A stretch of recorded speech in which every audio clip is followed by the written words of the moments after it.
If there is anybody interested in buying this car, I'm selling it for a friend of mine. This car is not mine. I'm helping a close friend get rid of the car. He's asking $22,500. If you're interested in buying this car, give us a call, 305-783-0755.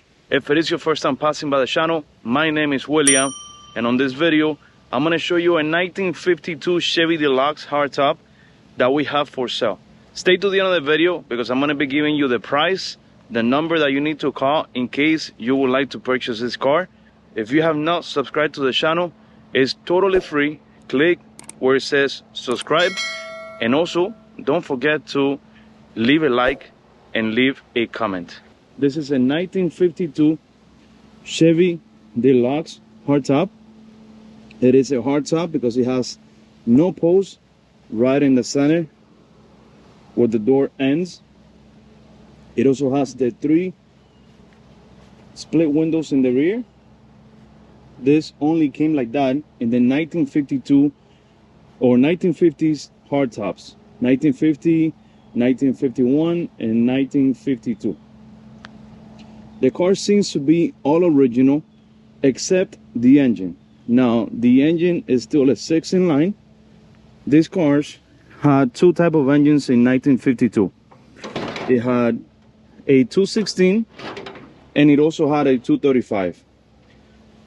If the car was an automatic, it came equipped with a 235 engine, but if the car was manual transmission like this one, it came equipped with a 216. Now, those 216 engines were not too reliable, and with the years, with the usage, with the miles, they tend to blow up. So it looks like on this one, that's exactly what happened at some point in its life, and the owner decided to put a newer 1957 235 Chevy engine. Now, it's got more power than the regular 1952 235 engine, and of course, way more reliable than the factory 216 engine. As you can see, it has a very good original radiator. This car is still 6 volts. As you can see, it has a 6-volt battery. It has a 6-volt generator. This is an oil filter. Back then, that was an accessory that didn't come on every car, but this one has it. Now, only 10% of the engine oil actually goes through the oil filter. So, do you really need an oil filter in this car? Maybe for how much it will cost back then to have it. I would have not got it, but this one came with it. Obviously, it has a 1-barrel carburetor, original carburetor filter, distributor box. Everything here looks in good conditions, very organized. Whoever sees this engine, if they don't know that this car came with a 216, they will not realize that it is not the original engine, if you know what I mean. Either way, let me know in the comments below if you prefer this car with the original 216 6-in-line engine, or if you are okay with this 6-in-line 235 engine. Again, a little bit more horsepower. It has 125 horsepower. The original 216 engine would have had 110, 115 max. I think it's enough to drive these cars at 55 miles an hour. I've had them. Ton of fun to drive. Very nice, reliable engine. Very easy to fix. They barely break down, guys. Barely break down. I've had many of these 1950s Chevy stop bolts 6-in-line engines, and man, they purr like a kitten. This one is in very good conditions. It has the original interior. The hardtop came with vinyl and cloth. Very nice steering wheel. Horn works. This one is not automatic. This one is manual. It's a 3 on the column, or 3 on the tree, how many people like to call it. And the hardtop was the only Chevy that had the chrome bars across the roof, or across the headliner. Very nice car. I really like the car. Needless to say that it looks like the paint on this car is original as well. As you can see here, it's got some cracks. You're able to show, it's showing some patina. You're able to see the primer on the bottom, that red primer that I love to see on classic cars when they have the original paint. Very nice car overall. It doesn't come with the wraparound corners. Usually the wraparound corners are some extras that people used to buy in 1950s, and they would slam them on the corners of the bumpers in order to prevent any damage to the bumper. It was easier to buy a replacement wraparound corner and cheaper than buying a natural bumper. But now, guys, that is not the case. I have seen many wraparound corners or wraparound bumper corners go for $2,000, even $2,500. So I guess back then that was an easy fix and cheap as well. This one does come with the high push guard in the rear. Very nice accessory. I really like it. Let me know what you think of that. I'm gonna go ahead and open the trunk. That way you can see how clean and organized and original the trunk of this 1952 Chevy Deluxe hardtop is. Obviously it comes with an original spare tire, or maybe not original, but I mean the original rim in the original location. You got the original jack, which I usually don't recommend anybody from using this jack. They're very dangerous. Might as well have a modern jack in the car for whenever you get a flat, you're able to use it. Floorboards are in very good conditions, no rust. The bottom of the car has not been primed. It doesn't have primer. It looks original with the normal surface rust that it should have. This right here is a front glass. I believe it has two front windshields, and the reason why is because the windshield in the driver's side is cracked. Now remember, these cars came with a split windshield. In 1953, Chevy stopped using the split windshield and they created one whole windshield. But if you look at it right here, it's got a crack that goes from the top all the way to the bottom. That is not a problem. Both glasses are in the rear of the car, inside the trunk. This side of the car looks in good conditions as well. It doesn't have the wide wall tires, but you got the original Steelies, the original wheels with the chrome beauty ring, your chrome hubcaps, your thin wide wall. I would have preferred if the car had the big or thick wide wall tires. I'm pretty sure many of you will agree with me, but it doesn't look bad.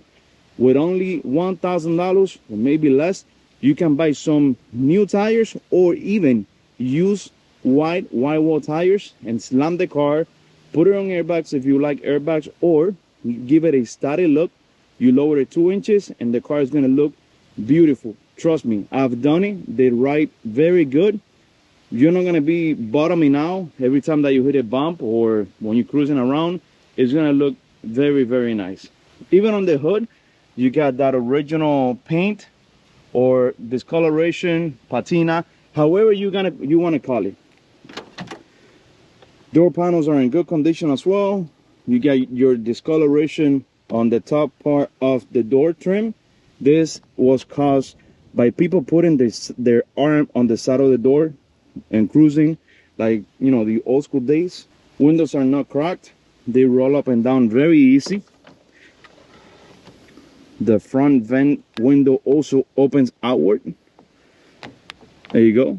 And the back window also rolls up and down. Beautiful. Love these cars, how they look with all of the windows down. It makes it look like a convertible. And that was the idea.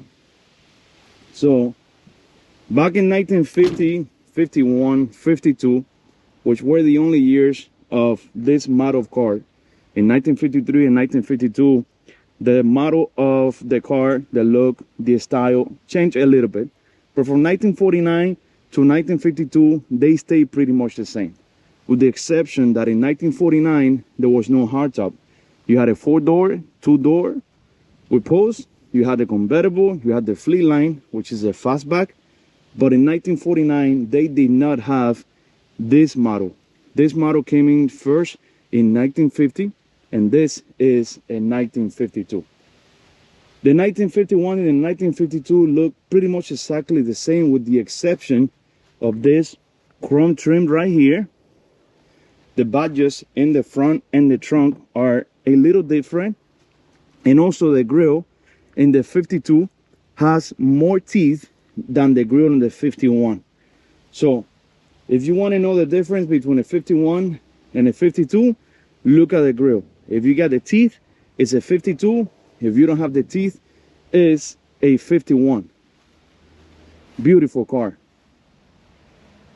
If there is anybody interested in buying this car, I'm selling it for a friend of mine. This car is not mine. I'm helping a close friend get rid of the car. He's asking $22,500. If you're interested in buying this car, give us a call. 305-783-0755. A beautiful car. We live in Miami, Florida. And if someone is interested in buying this car from outside Miami, Florida, or from another state, we can also help you with transportation at your own cost, meaning you pay for transportation once you receive the car at the doors of your house. But we can definitely help you set that up if you have never done it. You can call me 305-783-0755. We can do FaceTime. I can show you the car. I can show you whatever you need to see. All of the gauges in the dash work as they should. Again, remember, this is a very old car. You have your gas gauge, battery, oil pressure, temperature, and you have the speedometer. This car also has a radio. That was an option back then. Not every car came with a radio. And this one, I believe it worked, guys. I believe this one works. Let's just wait a little bit for the tubes to warm up. You have your glove compartment. I'm not sure if I'm able to open it. And there you go. Radio works. Noticiero Nacional de Radio.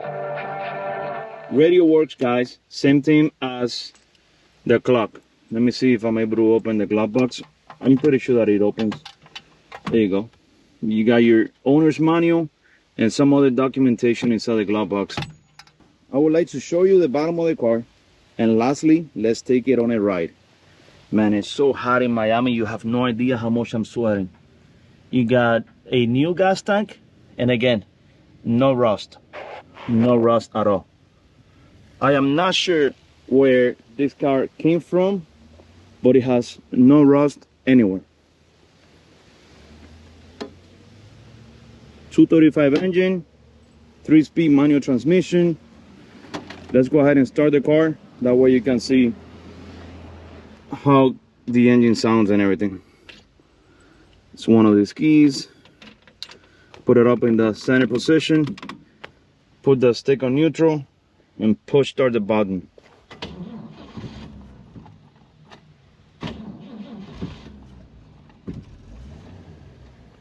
There you go. Let me see if I can close this thing. There you go. I was doing it with the wrong hand.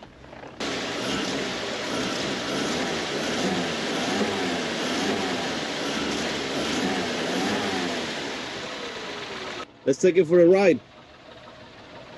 Now, as you can imagine, this car is in 1952. Did not come with power steering. So it has a manual steering. Sometimes it's a little hard when you're not moving, let's say when you're trying to park.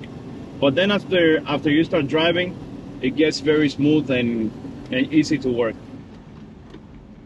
This transmission came with 3-speed on the column. And I'm gonna do a little demonstration for those of you guys that don't know how to drive a manual 1952 Chevy, so that you can have an idea of how to do it. Brakes are good. We're coming up to a stop sign. You wanna press on the clutch, put it on neutral, and when you pull the stick towards you and all the way down, that is first gear. Then you go into second, you put it on neutral, and all the way up, straight up, that's second. You got the transmission grinding a little bit. And then all the way down is third gear. Once you go into third, the grinding and the noise from the transmission stops. I'm not exactly sure what that is, but as you can see, the car drives and you're able to cruise anywhere.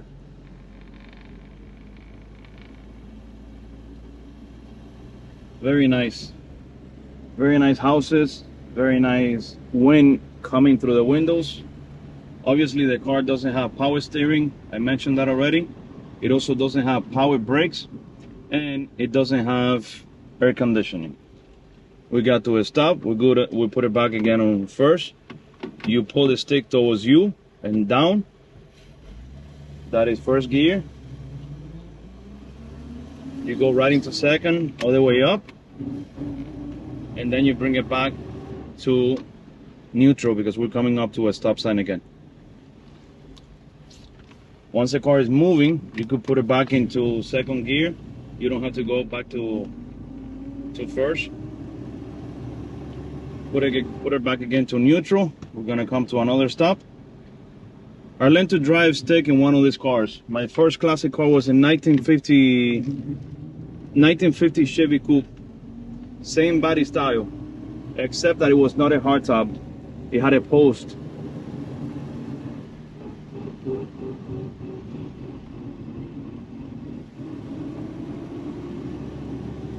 Let me know if you guys are liking the video. Don't forget to give it a like. Don't forget to subscribe. And give us a call if you would like to purchase this car. 1952 Chevy Deluxe, 2-door, hardtop, $22,500.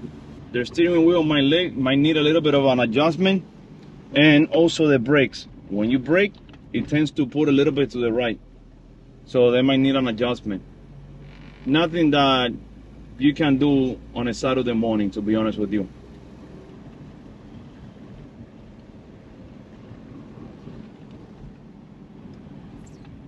Hope you enjoyed this video. If you did, don't forget to give it a like. Give us a call, 305-783-0755, $22,500. This car could be yours. Thank you so much for watching the video. God bless you.